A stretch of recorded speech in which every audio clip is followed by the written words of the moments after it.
In today's video, I'm going to teach you how to create a marketing campaign space in Wrike using a template. We'll start inside your Wrike workspace. From the main navigation, head over to the section where your blueprints and templates live.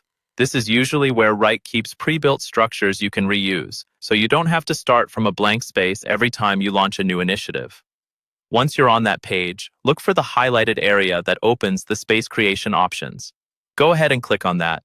This will bring up a menu where you can decide what kind of space you want to create.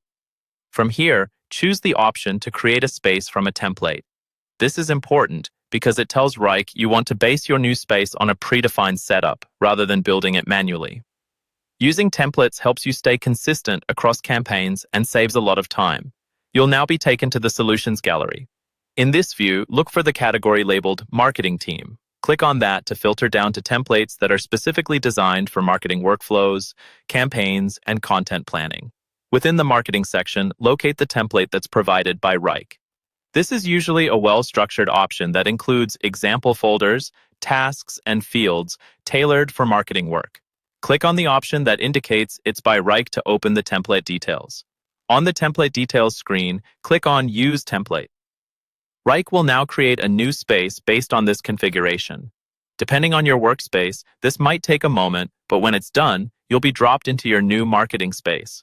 Inside this space, look for the highlighted area that represents the main campaign structure and click it to expand. Among the available items, select Beginner Campaign. This is a great starting point if you're setting up a new campaign and want guidance on what information to include. A panel will open with fields to fill out. Start by entering any background information that's relevant to your new campaign. This could include context about the product, timing, market conditions, or anything the team should know before they begin work. Next, move down to the field for your target audience. Enter your desired audience here, being as specific as possible. Clear audience definitions will help your team tailor messaging and channel choices. Then, fill in the field for potential campaign goals. Add measurable, realistic goals so everyone understands what success looks like. Finally, interact with the remaining highlighted controls to confirm your entries and save your changes. Once those are set, your beginner campaign in Wrike is ready for your team to start planning and executing.